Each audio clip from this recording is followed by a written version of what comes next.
মোকাবেলা করেছিলেন। ঠিক তারই ধারাবাহিকতায় অপসংস্কৃতিকে রুখে দেওয়ার জন্য আমাদের এই আয়োজন ইসলামী সাংস্কৃতিক অনুষ্ঠান।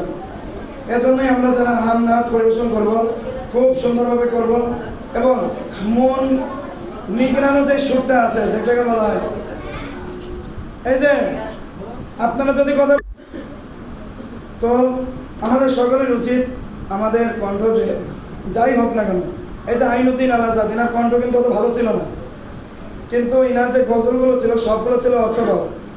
প্রত্যেকটা গজল জালেমের অন্তরে বিস্ফোরিত হয়ে তাকে কম্পন ধরা দিত। তার কথার ভিতরে এরকম জোশ ছিল, সুর ছিল না, কোনো সুর ছিল না। ঠিক আমাদের গজলগুলো যদি নিজেদের থেকে হয়, এটা মানুষ দেখানো যদি না হয়, তো আমাদের গজলের দ্বারাও বা ইসলামী সঙ্গীতের দ্বারাও আরেকজনের অন্যজনের ফায়দা হবে।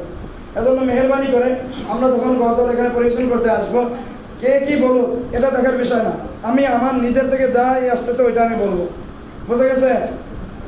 হ্যাঁ, আগের দিন তো শোনাইছেন কে কোনটা গাবেন, সেই হিসাবেই উপস্থাপনা করবেন, এখানে এসে বলবেন, এটাই আপনাদের কাছ থেকে আশা রাখি, ভালো বলবেন। তো সর্বপ্রথম ইসলামী সঙ্গীত নিয়ে মঞ্চে আসবেন মোহাম্মদ